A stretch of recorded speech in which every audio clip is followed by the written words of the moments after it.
Hello, everybody. My name is Preston Dennett, and thank you for joining me for a new episode of UFOs and the Paranormal. Today I'm going to be talking about my favorite aspect of UFO research, and that is onboard UFO encounters.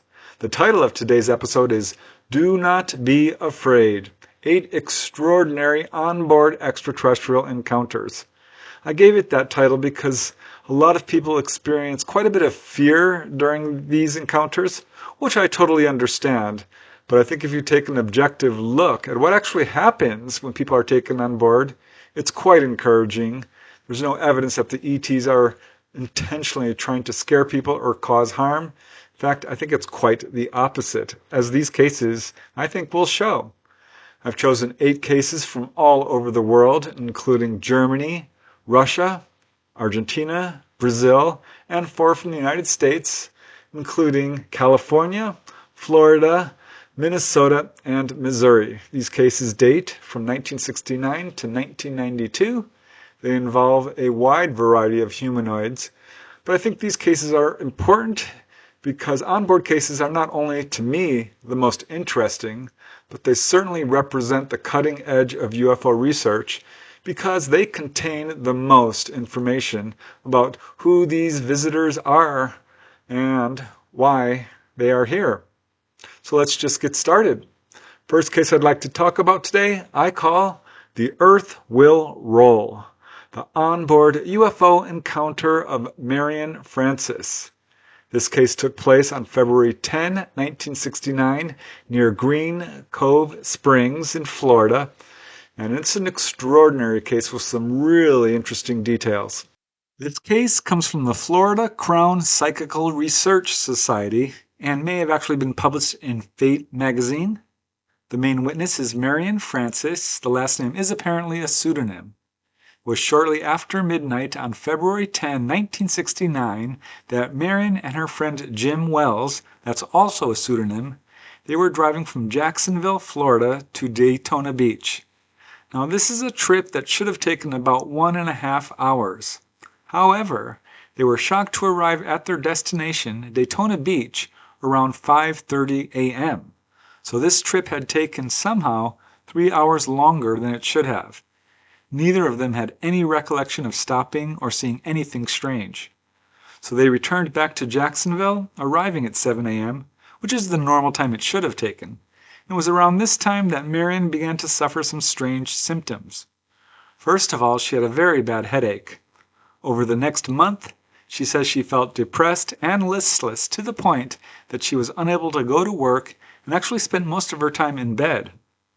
She also noticed that the back of her hand felt abnormally itchy, and it actually grew a few weird long dark hairs in this one spot, which thankfully vanished, but returned again 6 weeks later before vanishing for good. That wasn't all. She also noticed a strange circular mark about the size of a dime on her right cheekbone. Thankfully, she recovered from all of this, but she never forgot about the missing time and these weird symptoms. And curious about them, 8 years later, in November of 1977, she decided to go under hypnotic regression, which was conducted by Paul Krutz. Now, under hypnosis, Marion recalled that they had driven just a few miles past Green Cove Springs when, without warning, a brilliant light shone down on the car from above and behind them. At the same time, they heard a buzzing sound, which increased in volume until it became painfully loud. Now, per Marion, both she and Jim at this point became unconscious. And the next thing she knew, she was standing in a curved corridor. A door slid open in front of her, and she walked into the narrow end of a wedge-shaped room. It opened wide on the farther end, and at the farther end she saw several tables. There was also a short man who she described as having gray skin, a bald head, large eyes, ears, and a small slit-like mouth. So this sounds like a typical gray. She said he was wearing a gray, tight-fitting suit, and he proceeded to lead her into this examining room. He began to speak to her telepathically, saying that he meant her no harm, and that he wanted to examine her. Marion dutifully removed all her clothes except for her underwear and then lay down on the table, and for the next 40 minutes this gray-skinned figure proceeded to conduct a physical examination. He used an undescribed instrument, which Marion said made her skin tingle. He also took skin scrapings from the side of her hand. They placed, quote, some kind of machine on her right cheekbone. This was apparently where she later found the dime-sized mark, and she says this, quote, hurt a little bit. Following the physical exam, she was floated out of the examination room up to the, quote, control room. She now saw, to her surprise, that the ceiling was transparent. She could actually see a field of stars above her. There were 3 new grayskin figures in there. 2 were shorter than her, and 1 a little taller. She perceived him to be the captain. He was dressed in white, while the others had that same gray, tight-fitting suit as the one who had examined her. So the taller one pointed to a distant star and said that it was where they came from.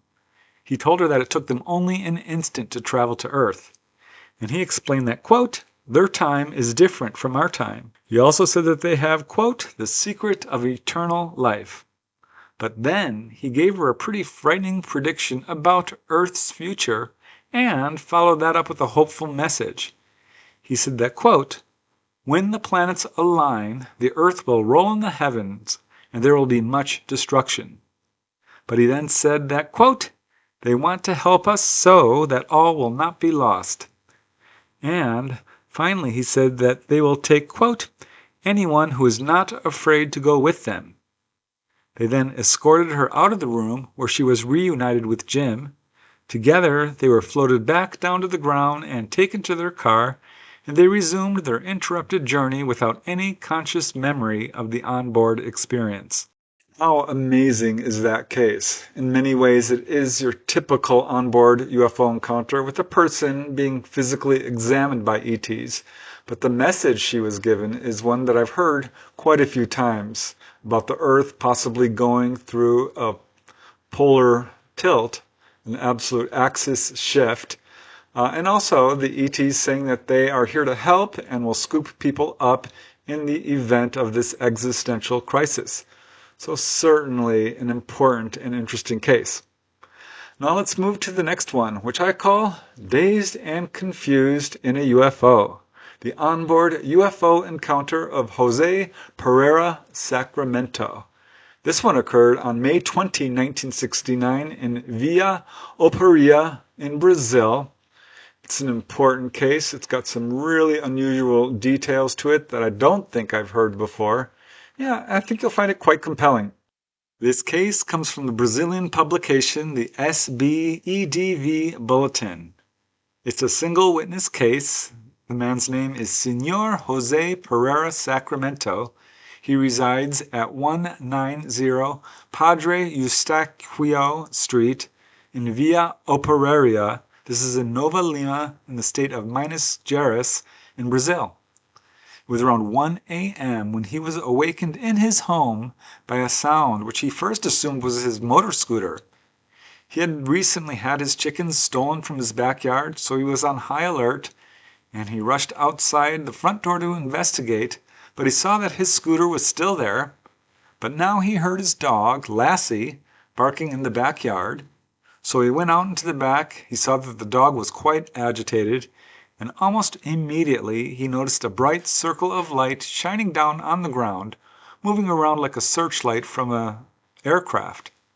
And looking up, he saw this glowing object about 1,500 to 3,000 feet overhead. He said it quickly grew in size, and it became clear to him that it was actually descending and moving towards him. All of this was in perfect silence. At this point, he wanted to run back into the house and alert the others, but he found that he was unable to move or call out. Now, the object, which he described as, quote, enormous, landed right next to him. He said he was immediately, quote, pulled through an opening, and he found himself inside this craft. Actually, he found himself in what appeared to be a small elevator, which rose upwards and into a brightly lit compartment with circular walls and a curved ceiling. He estimates it was about 45 feet in diameter, and he was immediately greeted by 6 very short entities, each about 3.5 to 4 feet tall. He said that they had large heads and Japanese-like eyes. This was all he could see, as their heads and the rest of their bodies were covered by a close-fitting, flexible, transparent, plastic-looking jumpsuit, which he said was light cream in color. He did see a bulge on their faces underneath their suits, which looked to be where their nose was, and a line where their mouths were. Now, each of the beings inside a cylinder-type device, which was quite narrow, 3 feet in diameter, about 15 inches high, and at the end of each cylinder was a curved plate, he said, with a kind of lever on it. These were situated in 2 rows with a kind of hallway between them. You can see his sketch here. Now, per Jose, the beings spoke verbally among themselves in a strange, unintelligible language, which he describes as repetitive, high-pitched, quote, short sounds, repeated shrilly, like pigs grunting. Now, for the next 4 or 5 minutes, he remained frozen there until one of the beings on the left side began to manipulate a control. This caused the illumination in the room to slowly increase in brightness to a point where it became so bright that Jose actually lost consciousness. The next thing he knew, he was waking up in bed with no idea how he got there. He has no idea how long he was in this craft. Now, his wife does remember him leaving the bedroom, but she didn't see him come back. She fell asleep. Waking up in the morning, his eyes were red, badly inflamed. He had trouble focusing. This was a condition which lasted for a full month. He also noticed that his shoulder was pretty painful. Finally, he also felt lightheaded and, quote, empty. He had difficulty concentrating, and this was a condition which lasted a full year. So this whole incident left him in a state of shock for quite a long time and affected him very profoundly. Another very interesting case. Certainly the ETs that he describes do sound very much like Greys. I think what's important about this case is he did have some hard-to-fake physiological effects following his encounter. This is something that I think adds a level of credibility to it. And there's so many cases. If there were just 10 or 20 or even 100 people across the planet reporting this kind of experience, I think we would have reason to be skeptical. But it's far, far more than that. It's thousands upon thousands. And there's some good evidence that this actually numbers in the millions. So yeah, another important addition to our understanding of onboard UFO encounters. Now this next case is probably one of my favorite in this collection. I have a few favorites actually. This one is super interesting. I call this one Transformed by the Extraterrestrials, the onboard UFO encounter of Joseph Louis Suzdek. Now this case is so interesting. It took place on May 26, 1974 near Mitchell Caverns in California. I like this case because the whole family saw the UFO before the father was taken on board. What's also interesting is who these people are. I've often wondered why some people are contacted and others aren't. And the witnesses in this case absolutely fit the pattern I've seen before.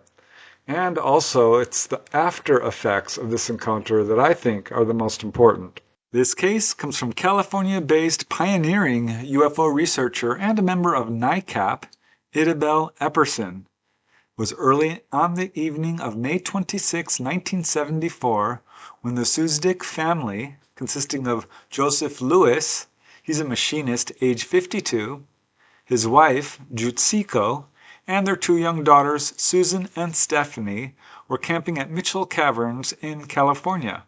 They were in a little trailer.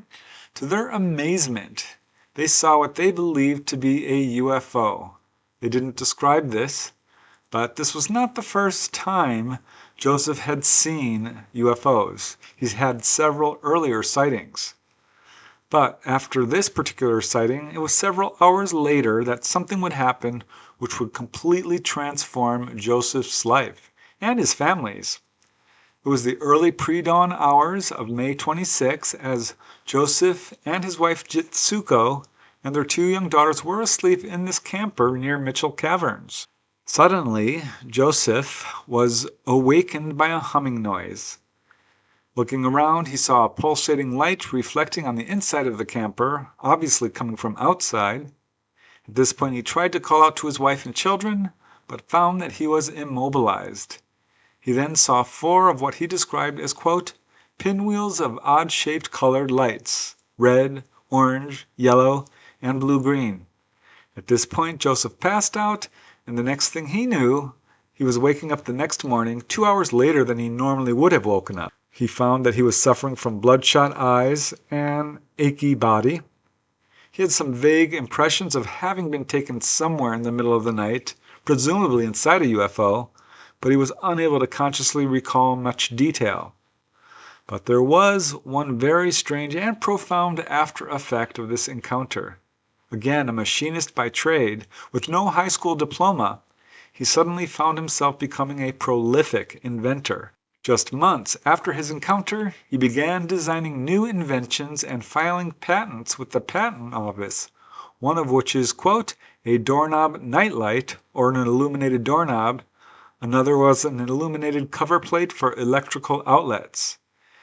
So this continued, and as time went on, he kept thinking about his strange experience of May 26, and finally contacted Idabelle Epperson, who began to investigate his case. She recommended hypnotic regression, and Joseph agreed. The hypnosis was conducted by Dr. William McCall. He's quite experienced at this. And under hypnosis, Joseph recalled being taken inside this craft. Inside, he was greeted by a group, he says, of 8 crewmen. He did not describe what they looked like, other than to say that they wore foil-type metallic uniforms. 7 of these uniforms were maroon in color, and one wore a, quote, pale blue soft uniform. Joseph says that along one wall of the room he found himself inside of, he saw a row of what looked kind of like gyroscopes. He says that the, quote, pinwheels of colored lights that he had seen apparently served to energize the gyroscopes, creating, quote, an artificial gravity field. This is apparently what the ETs told him. Now, while he was in there, he did have a physical examination. He says the ETs examined his eyes with what looked like a magnifying glass type instrument. Joseph says that the ETs showed him several other things, including, quote, nebula in various colors to show concentrations of metals and minerals. They also showed him a close-up color image of the planet Saturn, and they showed him a control panel in front of which were, quote, 3 black reclining high-backed seats. This is really all he was able to recall under hypnosis, though he believes that more probably happened. But perhaps the most interesting part of Joseph's encounter is that he would become world famous for being one of the first to recognize the importance of prenatal learning, he and his wife. In 1985, he published his book, quote, A Spark of Genius, the world's first prenatal teaching book. It turns out this was quite effective because Joseph and his wife, who is a former school teacher, began teaching their children in utero while she was still pregnant. They would sing songs, speak to them, count. They provided an environment of love and nurturing, and it worked. Their eldest, Susan, knew how to say mom, drink milk when hungry, or say wet when her diapers needed changing. All when she was only, get this, 2 weeks old. Susan started high school at age 7 and would later enter college at age 11. She ended up graduating with a master's degree at age 16. And the other 4 children were no different. Stephanie, Stacy, and Joanna were all equally advanced. By the age of 3 months, all children could engage in conversation. By 9 months, they knew the alphabet. By the age of 1 year, all could count to over 100. All of them ended up skipping grades in school. In fact, when Joanna was only 4 years old, not even in school yet, she was testing at a 5th grade level. Later, all 4 children tested IQs at over 160. That's well above genius level. Jitsuko also wrote about their methods in her 1984 book, Fun and Happiness in Learning to Read. Their pioneering work paved the way for prenatal learning, and it's now considered a well-accepted and effective method to give young humans a huge head start in learning. How interesting is that case? To me, the most interesting aspect is who these witnesses are. The father being an inventor and the mother being a teacher. This is a pattern I've seen in many cases where the people who are having contact are people who are doing good work for humanity. It's so interesting how Joseph became an inventor immediately following his encounter. Also super interesting and I think significant is the fact that this couple pioneered the idea of prenatal learning, which had a huge effect on society and really helped humanity in an amazing way. No coincidence in my opinion. I think this is again further evidence that ETs are here to help, guide, teach, warn, wake people up to their abilities. It's an amazing and really important case. As is this next one. I think all these cases are important because at the very least they provide further corroboration or evidence that we are being visited, that we are not alone in this universe. I call this next case Probed by Aliens, the onboard UFO encounter of Janet Stewart. This is an important case because there is more than one witness, and while in many ways it is a typical onboard UFO encounter, it has some really interesting elements to it. This case was investigated by Brad Ayers and was published in the MUFON UFO Journal and in a number of other publications and newspapers. It involves two witnesses, Janet Stewart, age 29, and her longtime friend Mary Root. It was an icy cold night on January 6, 1976, as Janet was driving to pick up her friend Mary. She was heading southbound down East Bethel Boulevard. You can see it here. She came upon the last curve in the road, and as she maneuvered this last curve in her car, she looked up and saw three lights above the tree line, clearly attached to one aircraft, which she first assumed must be a plane. There was a red light in the center, and on each side a smaller green light, which she immediately recognized as a bit strange. These weren't conventional lights. Coming up to a stop sign, she stopped and paused there to gaze at this strange craft, which was now quite a bit closer and larger. These little green lights were blinking rapidly, she said, which was also very strange. So she's wondering to herself, could this be a helicopter? She continued her way, and as she came around a sharp right turn corner, she was shocked when this object suddenly dropped down, zoomed forward, came right over her car, and began to pace her vehicle. And as she says, I did not hear a sound, even though it wasn't more than 25 feet above me. Now this object stayed with her car as she made another sharp turn to the left. It stayed right above her for the next mile. She drove quite slowly so she could keep an eye on it. She could see very clearly that this was not a helicopter. She said it was larger than her car. She could see a chrome color on the bottom of this craft, though it was hard to see as the lights really didn't illuminate the craft itself. She did see what looked like a dome, though she couldn't be sure. Now, at one point a car passed her in the opposite direction, and she considered flagging it down, but didn't. Besides, she was now very near to her friend Mary's house. So she drove to Mary's house, got out, rushed to the door to tell her, but by now the object was gone. The two piled into the car, drove back up East Bethel Boulevard, hoping to see the object again, but it was gone. So they continued their drive, turning around and getting on Highway 65 south. And this is when Mary noticed a red light off to the east, pacing their car. After driving about 2 miles southbound on Highway 65, they decided to get off on an eastbound dirt road, driving off to where it ended so they could get a closer look at this object. And they could see it. It was hovering above the trees at the edge of an open field. They flashed their headlights at the object, but it did not appear to respond. So after watching it for a few minutes, they turned around and got back on the highway. They went to their destination. They were going to an astrology class, and then they returned home. But when Janet got home, it was strangely an hour later than normal. She told her husband, who was very supportive at first. But following this sighting, both Janet and Mary began having menstrual cramps, and they had their period, which was contrary to their normal cycle. Janet also noticed that following this sighting, she suffered from painfully dry and burning eyes and extreme light sensitivity, which worsened over the next few days to the point that she became very concerned. As she says, "I thought I was going blind." She used eye drops and was going to go to the doctor, but then her condition began to improve. Later she did go to the doctor, but he could not find anything wrong. Now, the next morning after the encounter, Janet remembered a dream that she was sitting inside a small room filled with red lights. Also, when she woke up, she felt an odd feeling of, quote, repugnance and, quote, contamination. And she took a long hot bath that morning, which was unusual for her.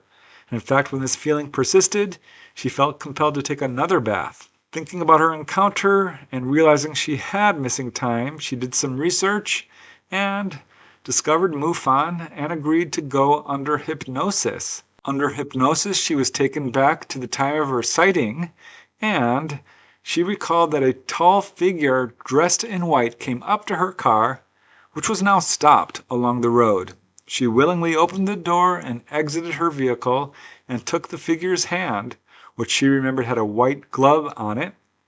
He walked her up to a craft which was resting alongside the road. This craft was all lit up in red. It had a translucent domed bottom section. It had an open door, and she could see two other white-suited figures standing next to it. Next thing she knows, she's being pulled inside this craft. She remembers seeing a face with large slanted eyes staring at her. This caused her considerable fear. As researcher Brad Ayers says, her clothing was removed, she was probed by a needle, and she was then taken to a small room filled with red light, which was much like she recalled in her dream. The ET then took her out of the craft and back to her vehicle. The engine was still running. Now, Brad Ayers says of this hypnosis session, quote, "It's all on tape. I have listened to the anguished voice many times. The woman has changed. She has adjusted, but there was a time when her marriage nearly fell apart. Her husband tried to make her believe that this never happened, when in fact she felt it had happened. It changed her life. It modified her worldview. She is more tolerant. She used to be judgmental, especially in her concept of right and wrong, but she has cast off prejudice. She opens her mind to people, to philosophies, to religions." And thankfully her husband also came around, as Brad says. He has turned 180 degrees too. He's convinced that his wife underwent a very strange and traumatic experience. He's willing to accept something that's unexplained. Now, interestingly, Janet Stewart's encounter occurred on the very same day as the now famous Casey County, Kentucky case involving 3 women who were apparently taken on board a craft. These include Louise Smith, Mona Stafford, and Elaine Thomas. No evidence that there's a connection between these 2 cases, but it's certainly an interesting synchronicity. Also interesting is that this area has had quite a few encounters. It was just 1 year later, in early October 1977, that a bus driver near Marine Lake said that a UFO followed his bus. Now, unknown to him, there was another bus driver 20 miles to the west near Coon Lake. Now, this is just a few miles from where Janet Stewart had her encounter. And apparently this same UFO followed this other bus driver, as he told reporters after they guaranteed his anonymity, and I quote, "It stayed pretty much in front of my bus and above it, maybe 2,000 feet high. When I stopped, it stopped. I must have watched it for 7 or 8 minutes. Then it disappeared in a flash."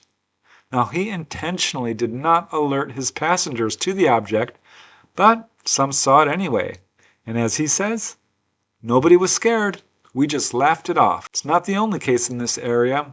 9 years before Janet's encounter, in 1967, there was a huge wave of sightings over this exact area involving multiple police officers. Patrolman Bob Force was driving along Highway 7 when he says he saw a star-like object zoom by his car. As he says, "It appeared to go alongside me, then suddenly it was out in front. You gotta see it to believe it." Many officers began to report these objects. They gave various descriptions saying it, quote, bobs like a cork, or it stops and it darts, or it's changing colors, or it's making U-turns, and more. In fact, on Highway 12 at the Wayzata Country Club area, no less than 7 police cruisers with officers inside came to a stop and gathered there with Police Chief Bill Kieran to watch a formation of these strange objects. So a pretty intense UFO wave. And it was just 1 year later after that, again just a few miles from Janet Stewart's case, another woman, Jean D., says that late one cold night in January of 1968, she was awakened by a whirling sound in her home in Golden Valley. Looking out her window, she saw a small 3-foot wide, highly polished metallic disc hovering. It was at very low elevation right outside her window, and she proceeded to hear a voice saying, quote, "We have to get into position on the east side of the bedroom to clasp." She heard a strange sound and suddenly saw a metallic image appear on her wall. It grew in size very quickly, and suddenly several 3-foot tall humanoids came right through the wall. She said that they had large gray-green heads with large eyes. She said that they had ears and a nose, but they never opened their mouths and communicated telepathically. The next thing she knew, she was inside a room, lying on a metal table. The beings told her telepathically that they needed some of her, quote, substance. She says they placed a flash-like instrument on her stomach, and at one point they said that they wanted her son, and that she was not to talk about this experience. Quite an amazing case, or should I say a series of cases. It's not at all unusual that when someone has an encounter like this, other people in the area are also having encounters. Apparently there's something about this area that is of interest to the ETs. I suspect it's the people, honestly, but some very interesting cases. This next one is also super fascinating. I call this one, There Are Things I Still Cannot Tell. The onboard UFO encounter of Nestor Urruti. This case got a lot of publicity. It's pretty well known in Argentina where it took place. This one took place on May 14, 1976 in Olavarria in Argentina. It's an important case with some very unusual details, and I think you'll find it really interesting.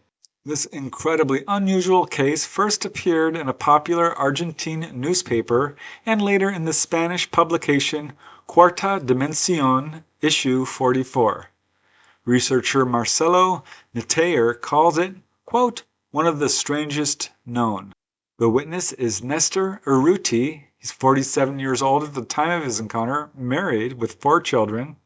He lived near the intersection of Balcarce and Circunvalación in Olavarria, Argentina.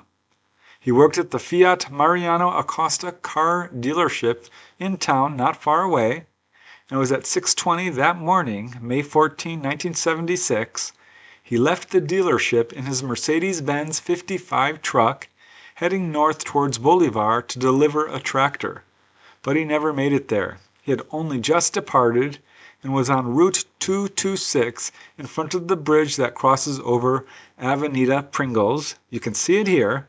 Suddenly, and without warning, about 20 streetlights all around him were extinguished, and at the same time the lights of his truck also went out.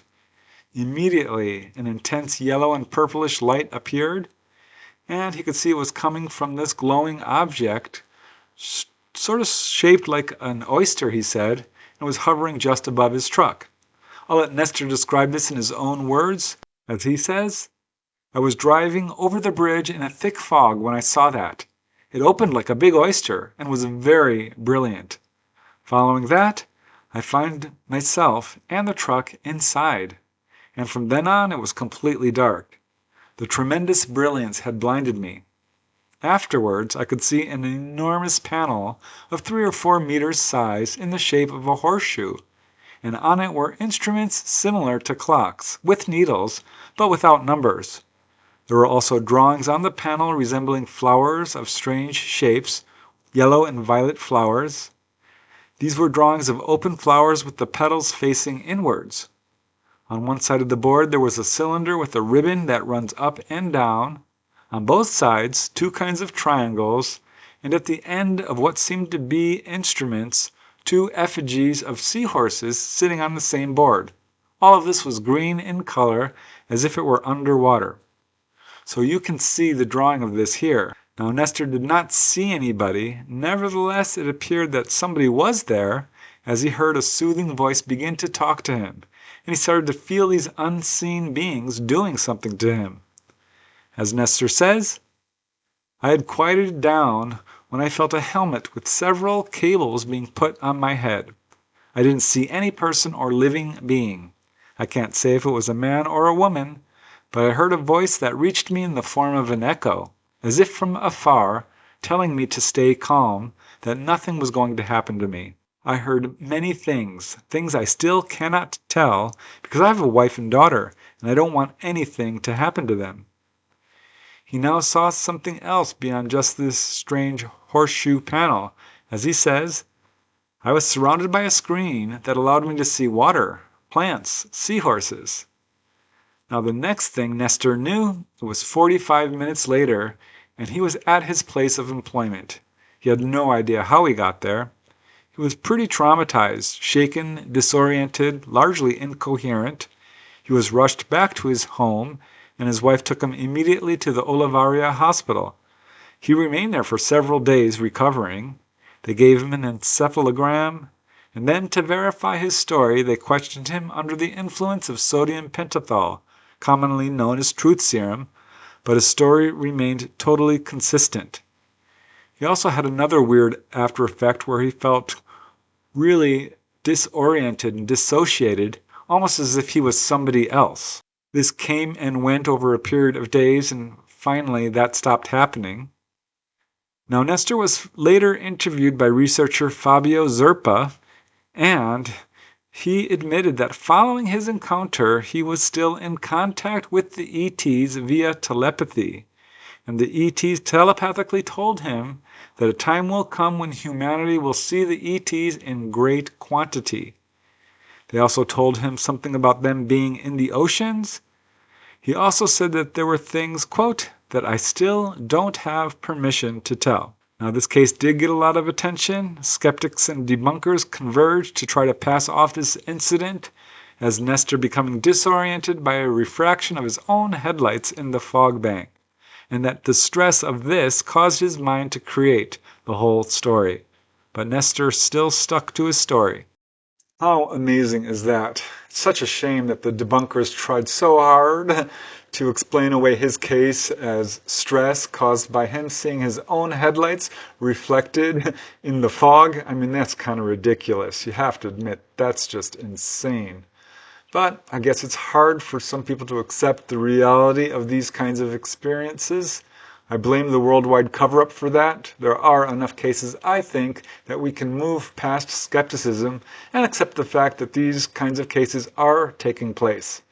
Another really interesting aspect to that case was the ETs hinting that there will come a day when there is open official contact.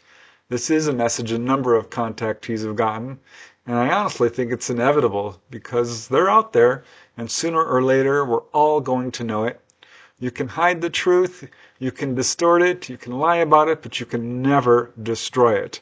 The truth can take care of itself, and sooner or later it will become known. Now let's move to the next case, also really interesting. I call this one, You Will Begin to See Things, the onboard UFO encounter of Dorothy Y. I called it You Will Begin to See Things. That's a direct quote from the ETs. And it's super interesting and illustrates an important fact involving the aftermath of a UFO encounter that I see again and again. This one took place on September 15, 1976 in New London, Missouri, and it's a really interesting and unusual case. This profound case comes from Joseph Brill and Dwight Connolly, both MUFON field investigators. The witness is anonymous. She's known only by her first name and last initial, Dorothy Y. She was 41 years old at the time of her encounter and lived in a trailer home in New London, Missouri. It was after midnight. She had gone to bed, only to wake up finding herself sitting on the couch and this bright light coming in through the window. So nervous, concerned, she quickly retrieved her shotgun and 3 shells and went out the back door and opened it to see what was going on. To her shock, the sky above her was so fiery red that for a second she wondered if the world was coming to an end. And it was at this point that she says she felt her willpower being somewhat overtaken. And without her conscious volition, she went back inside, put the gun away, and walked out the front door, head down, barefoot, till she reached about 20 feet away from her home. And this is when she noticed 2 4-foot-tall figures standing nearby. She said that they had big heads, cheeks that looked somewhat swollen, and she also noticed 7 or 8 similar figures standing some distance away, lined up along a fence. She said they seemed to be jibber-jabbering to each other. She also heard a sound which she likened to a helicopter above her. She could not force herself to look up at it, and she found herself walking towards another figure that seemed to be surrounded by mist. It reached out towards her, and she could see now that it had a white hand with, quote, something wrong about it. This was all she could really recall consciously. The next thing she knew, it was morning and she was waking up in bed. She immediately noticed that there was dirt on her feet. The soles of her feet felt a little bit burned. She also felt weak and had a sore stomach. This was a condition which persisted for a full week. She also had a bad headache, and this lasted for 2 weeks. She did find some pleasant changes. Before her encounter, she said she had been quite a worrier, but now she found that she no longer worried about things. And she also found herself with an increased appetite and temporarily gained 40 pounds. Now, knowing this was all very strange, she later went under hypnosis, and under hypnosis she recalled that this misty figure she had seen closest to her had large eyes and was wearing dark, form-fitting clothing. In its hand, which looked like it had 2 thumbs, it was carrying a shiny metal rod. Now, this figure told her he meant no harm, and she found herself being led up a kind of rope ladder, she said, into a, quote, round room. Inside this room, she was put on a table and given a physical examination. After her examination, she did see another man, who she thought might be her husband, and he was being brought into the room. Meanwhile, she was taken into a dome-like room, which had blue lights revolving around it, and as the encounter came to a close, the leader told her, quote, you will begin to see things. She was then escorted from the craft. Now, the last and final after effect was that she began having predictions of disasters, which she recorded and apparently which also came true.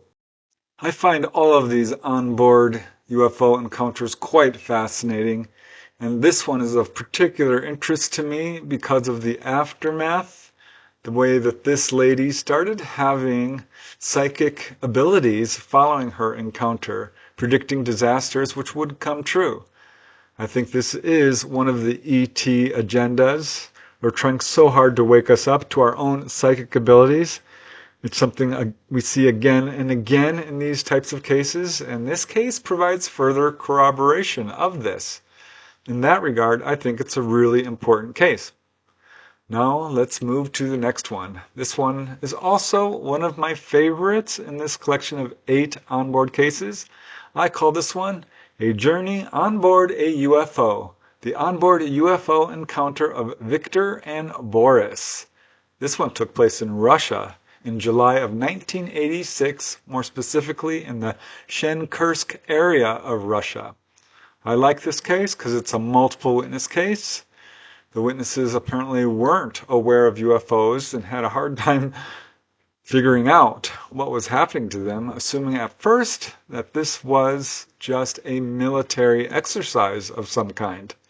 But it's also got some really important and interesting aspects to it that we see in other cases that are not super common. I think you'll find it very interesting. This amazing case comes from leading Russian UFO researcher Vadim Chernobrov. He's the head of the Russian UFO research organization known as Kosmopoisk and the author of UFO books. There is some confusion about the date of this case, with some sources saying July of 1986 and another saying spring 2014. I believe the July 1986 date is correct. But on the day in question, at around 7 a.m., two men, Victor, a fisherman hunter and jack of all trades, and his friend Boris, had gone into the Lumsky Swamp area. This is located about 10 kilometers or 6 miles outside of Shenkursk, Russia.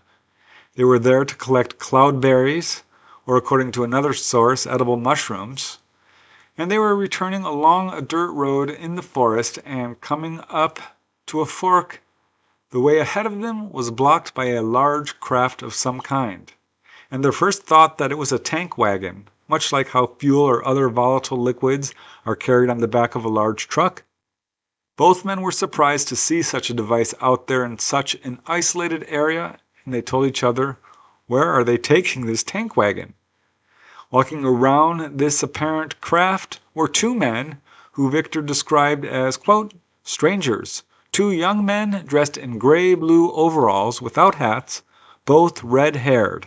Now Victor and Boris decided to stop, smoke a cigarette, and speak with these two men, who they assumed were humans. And as they walked up, they noticed that this tank wagon was in fact very unusual looking. As Victor says, it turned out to be extraordinary. From the outside, it looked like a flattened ball. The side view was oval. The top view was a circle with a diameter of 15 meters, matte dark silver in color. There were no windows or hatches outside, and the surface looked absolutely smooth. So these two human-looking strangers greeted Victor and Boris, and to their delight, speaking perfect Russian, these two strangers offered to let them go on board the craft, and that they would give them a ride back to the city. And as Victor says, we gladly agreed. We thought a bulldozer would come soon, take their tank wagon, and we would ride. But it would be better for us to ride rather than walk. A door opened, and the two strangers escorted Victor and Boris inside, and the first thing he noticed was a strange icon embedded on the door. As he says, I remember there was such a sign on the door.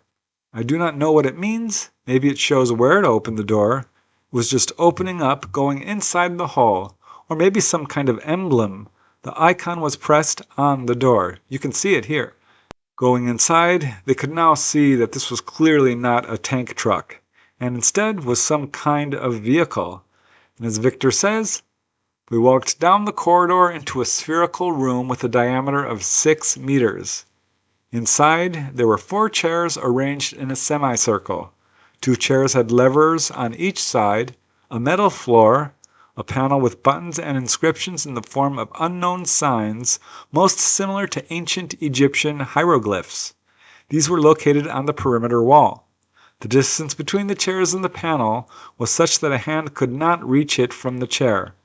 Above the panel was a transparent dome through which the sky was visible. So this was amazing because from the outside they saw no windows. But both Victor and Boris were about to get the most amazing shock of their life. The strangers told Victor and Boris to sit down. Victor sat on the second seat on the left, one with a lever, and Boris sat to his left. These seats were cushioned and had seat belts. 2 of the seats were out of reach of the levers. And as Victor says, when this damn thing took off, the floor became transparent, and the ground quickly began to shrink. That's when I suffered a lot of fear. I still can't forget. We thought we would fall out of there with the chairs. The strangers were laughing, but it was all wild for us. Now, not really familiar with UFOs or extraterrestrials, Victor and Boris assumed that this must be a miraculously advanced military craft piloted by Russian military officers. But to their amazement, this craft began to take a journey to the west, out of Russia and into Europe. They were so shocked to the point that they felt, quote, not feeling dead or alive. And as Victor says, I've never been abroad in my life, but here we were, taken for a ride across Europe. The craft then soared high, then dropped low, up to 100 meters above the European cities. After the shock, we and my partner began to slowly come to our senses. Everything became interesting. So they were able to look outside the craft through the transparent floor. They traveled across Europe to many countries. One specifically included Germany. They came low right over the Brandenburg Gate in Berlin. Victor turned to one of the men at this point and asked, "Won't the border guards shoot us down?" And one of the men replied, "Don't worry, they can't see us." Now, trying to figure out how this craft was powered, Victor asked, "Won't you run out of gas?" And the man replied that no, they won't run out of gas, as their craft ran on cosmic energy, and explained that the energy for the craft is taken from a quantum vacuum, and that the energy is endless, and it's everywhere around them in the environment. So finally, Victor asked, "Where are you from?" And one of the men, apparently joking, said that they are local, from Earth. They later decided that this was a joke. At any rate, Victor was sitting in one of the seats with the levers, and as the craft began the return journey, the man next to him who was piloting the craft offered to let Victor pilot the craft. He explained that the lever would control the craft, and as Victor says, surprisingly, it turned out to be very simple to drive the craft, easier than driving a car. And the craft flies great, of course, with the feeling of omnipotence. During the maneuvers in flight, there was no feeling of G-force. The only thing that caused discomfort was an unpleasant sound similar to a squeak, like a high-frequency transformer under load. At one point the craft landed, and as Victor says, "When we were sitting on the ground, nothing squeaked." They took off again and landed once or twice more. And on one of these occasions, both of these strangers actually exited the craft, leaving Victor and Boris alone, still sitting in the seats. And it occurred to them how easy it would be to steal this craft, but neither of them gave this a second thought. They did not dare do this. Now the total journey took about an hour and a half. Only towards the end of this journey did Victor and Boris realize that these men were probably not Russians from Earth, normal humans at all, and that this craft was probably not a military vehicle, but more likely a genuine flying saucer. And then, as Victor says, we were dropped off on the road on the outskirts of Shenkursk. They exited the craft. They found themselves on the same road, though now right on the outside of the village. They politely said goodbye to these two strange men and went home, absolutely astonished. They were totally amazed. Victor did try to tell people about his adventure, but he soon found that most people were skeptical. As he says, "I told this story to anyone I know. No one believes me.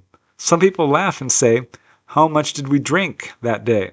Victor did finally tell his story to Russian researcher Vadim Chernobrov, who did take his story seriously. Unfortunately, by then his friend Boris had passed away. But Vadim Chernobrov, turns out that he became very interested in how these types of craft are powered and did some really serious research into free energy motors.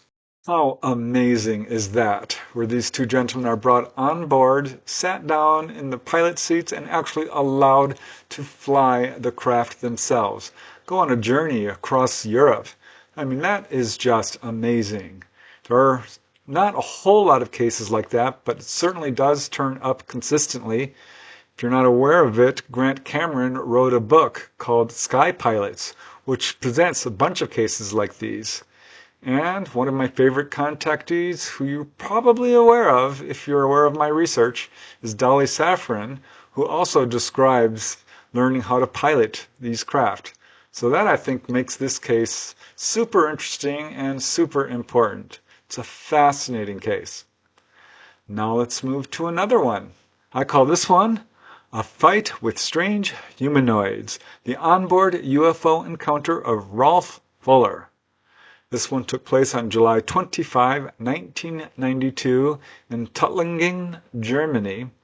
And this is an important case because it has some details to it that I think everyone should know about.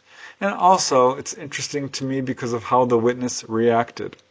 This last and final case began on July 24, 1992, when Rolf Fuller and his brother, who was 8 years younger than Rolf, were driving from Eberswald, Germany to Tuttlingen.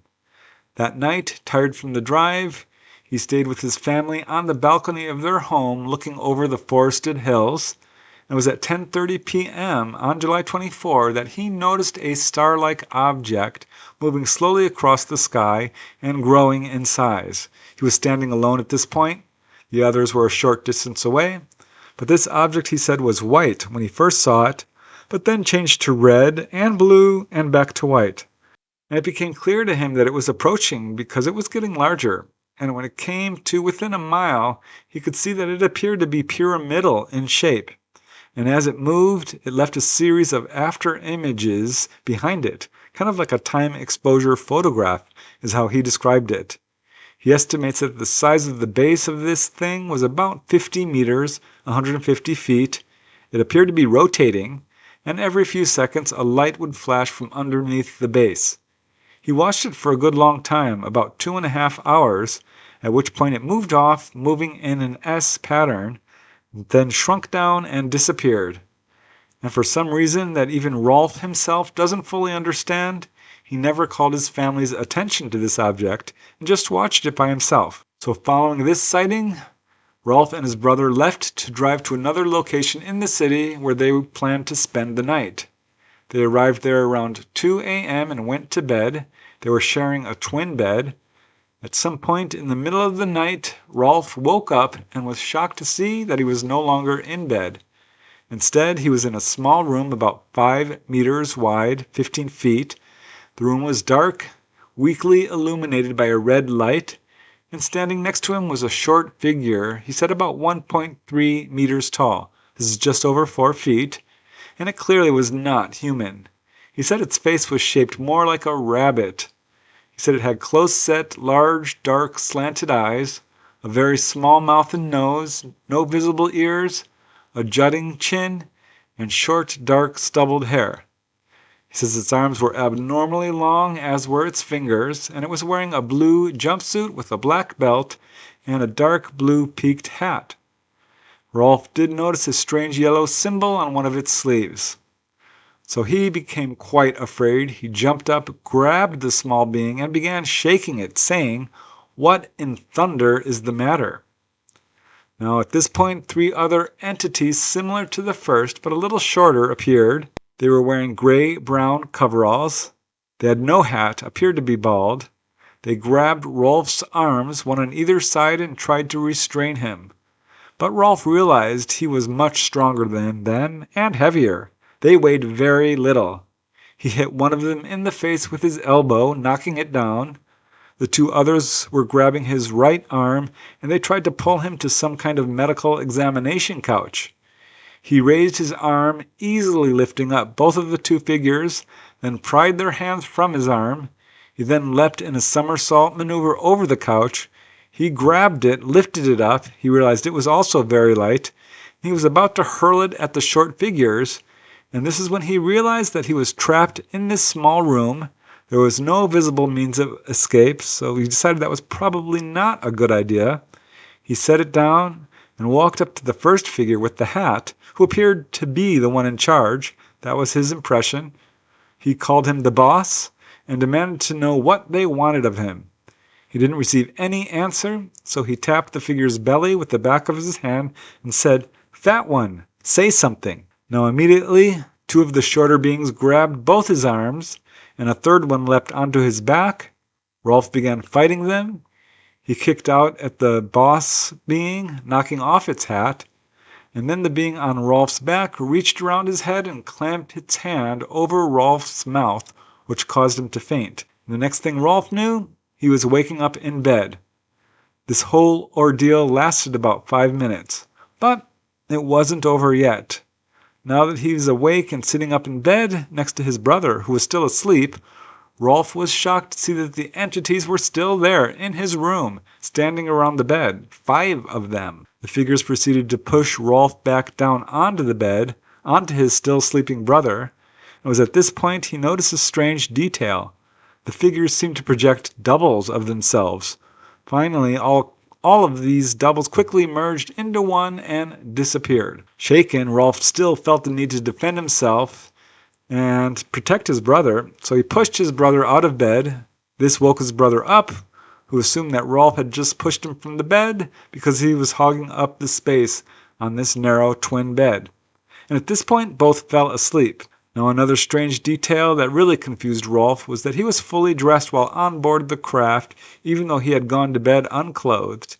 And when he woke up, he was unclothed, so this made him really wonder about the experience. But the fact was, he was awake during the experience, and when he came back, he woke up and they were still in his room. He also saw that UFO fully consciously just hours before all of this, so it appears to be connected. But yeah, this was a really confusing and profound experience for him, and he believes he was taken on board a craft and had this fight with short little ETs. One of the most interesting and important details for me about this case is that the witness saw a UFO immediately prior to his onboard encounter. This is a pattern we see again and again. A simple sighting can be sort of a prelude, a warning, if you will, of an onboard encounter that is imminent. And that is a pattern we see in a lot of cases. But there's many interesting details to this case. Another that really fascinated me is his reaction. He became so frightened he reacted violently.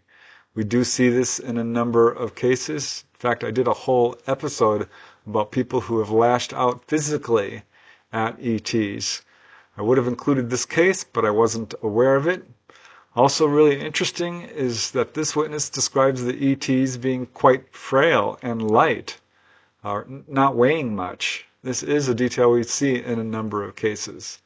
So yeah, some really interesting elements to it, and I think it adds to our knowledge of what's going on here, as do all these cases. There are 8 cases from around the world. Again, pretty easy to dismiss 10 or 20 or 100 cases, but when we have thousands and thousands of people all across the world reporting these kinds of events going back over 100 years, some involving multiple witnesses of high credibility, quite a few of them involving various types of evidence, it's really, really hard to deny that something important and profound is going on here. And I think it's pretty clear what's going on. We're being visited by ETs who are very concerned about our future. That is the pattern that comes up again and again. I've said it before, ETs have an agenda of guiding, teaching, healing, waking people up to their psychic abilities, warning about future disasters. These are exactly the things that take place when people have an onboard experience. We can certainly see that here in these cases. This is not me speculating. This is me just reporting on the facts as we know them.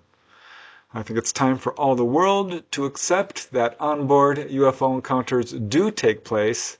They cannot be explained as hoaxes, hallucinations, misperceptions, or mental illness, despite what our own governments would have us believe. This is happening. So thanks very much. I truly appreciate you guys watching. It's because of you I do this research. So thank you, thank you, thank you. And until next time, please keep asking those hard questions. Keep searching for the truth. Most important of all, keep having fun. I think that's really the most important thing. That's why we're here on Earth. So until then, I will see you next Friday. Bye for now.